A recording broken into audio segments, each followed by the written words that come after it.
Ever get that feeling, looking around at all your stuff, that it's almost possessing you rather than the other way around? Hmm. Or maybe just a quiet sort of whisper in the back of your mind that there's got to be more to the whole thing than just accumulating more things. That inner questioning is, well, it's something a lot of people experience, I think. And it's precisely the territory we're exploring today. Exactly. Welcome to the Deep Dive, where we take a closer look at ideas that can kind of shift how we see things. And today, yeah, we're diving into minimalism. But not as some, like, rigid set of rules, Yeah. right? More as a really personal philosophy. We'll be guided by these thoughtful reflections from someone who's really embraced this way of living, Hmm. moving beyond just the surface level of, decluttering. Yeah, our source offers some really insightful perspectives on what minimalism truly means. It breaks it down through several core principles, actually. Okay. It gives us a great lens to understand the essence of this lifestyle. So our aim with this deep dive really is to give you a clear, insightful grasp of the central ideas behind minimalism. And how they might just spark a fundamental shift in how you see your own life, perhaps. Right.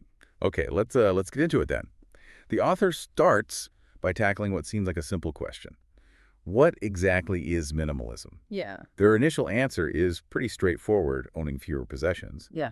But it's what lies beneath that simple statement that's really interesting. It's about intentionality.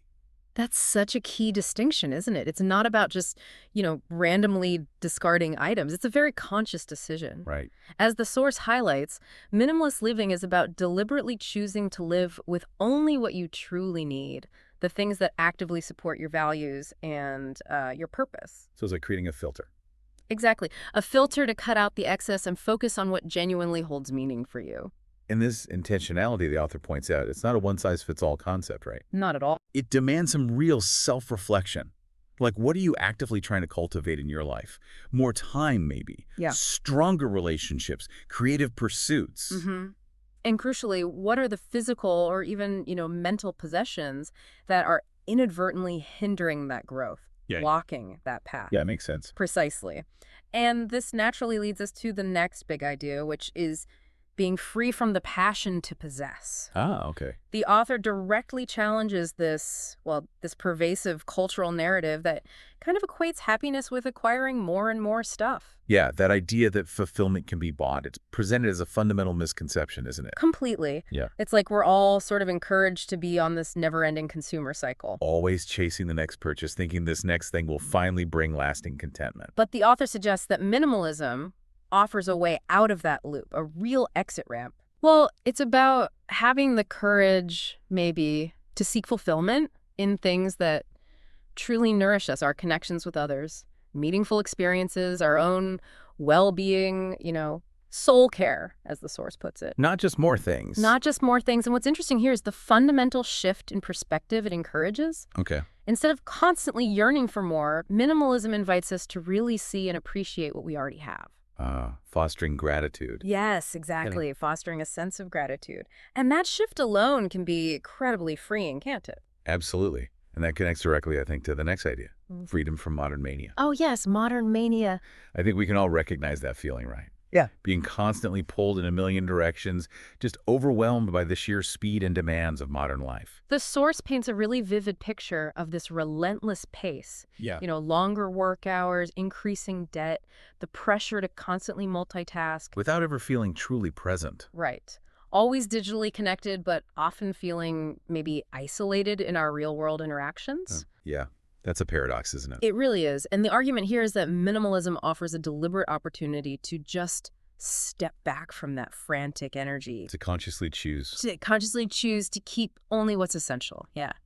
To let go of those frivolous distractions and to really prioritize the activities and pursuits that genuinely add value to our lives.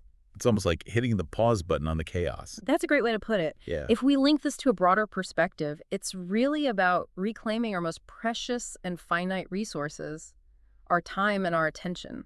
By shedding the unnecessary. Exactly. By intentionally shedding the unnecessary, we create space, actual real space for what truly replenishes us. Now, this next point really resonated with me.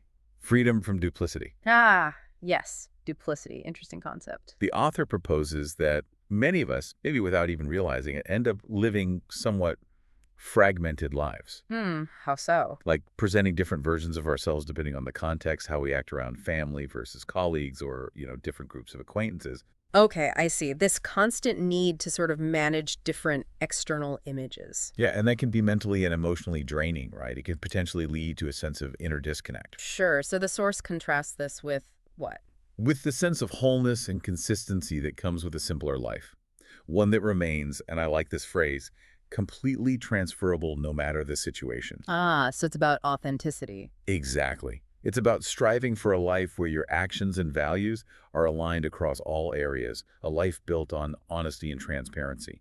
There's a real sense of integrity in that unified approach. That brings up an important point about the societal pressures we often face, doesn't it? To conform to external expectations. Definitely. In that sense, minimalism can be seen as inherently countercultural. Right. We live in a culture that frequently glorifies, celebrity lifestyles and often equates material wealth with success and happiness.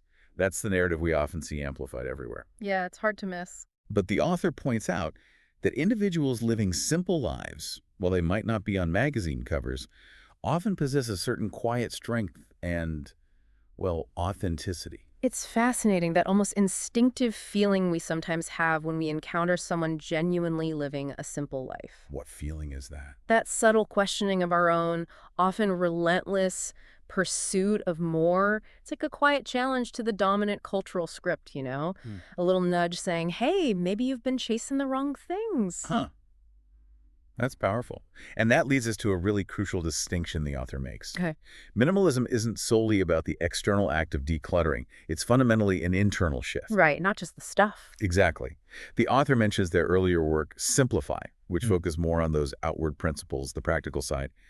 But this deeper exploration emphasizes that truly embracing minimalism is, quote, always a matter of the heart. Ah, okay. This is where the real transformative potential lies then. Seems like it. By addressing the external clutter, the physical stuff, we create the necessary space both physically and mentally. To confront the deeper things. Exactly. To confront deeper personal issues that might be impacting our relationships, our overall well-being. It's about clearing a path for genuine self-reflection and, ultimately, personal growth. And for anyone listening who might feel like making such a significant change is just, I don't know, out of reach or too hard, Yeah, it can seem daunting. the author offers a really reassuring perspective. They say becoming a minimalist is completely achievable.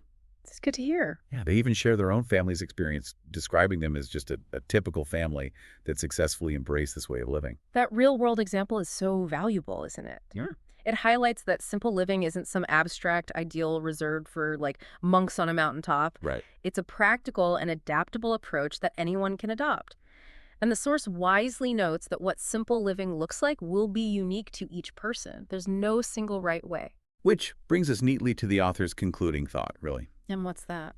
that the underlying principles of minimalism, the intentionality, the freedom, the focus, often resonate with a deep longing within us, a longing for something more meaningful than just the accumulation of possessions. It's like our hearts have been searching for this all along. That really hits home, doesn't it? It does. It suggests that the journey towards minimalism isn't about deprivation, not about giving things up necessarily. But about gaining something. Yes, gaining connection, Right. reconnecting with our core values and our innate desire for a more authentic and a fulfilling life.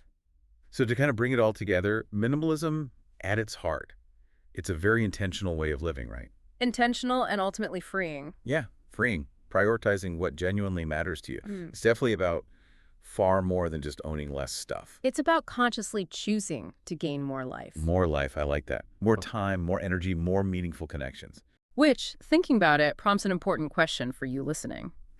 As you've considered these different facets of minimalism, the intentionality, the various freedoms it might offer, that shift towards an internal focus. What resonates most? Exactly. What resonates most with you in your own life right now? And maybe, just maybe, what might be one small, deliberate step you could take towards living with greater intention? Just one small step. Yeah. Perhaps this deep dive has sparked some further contemplation, maybe some areas you might want to explore more deeply in your own journey.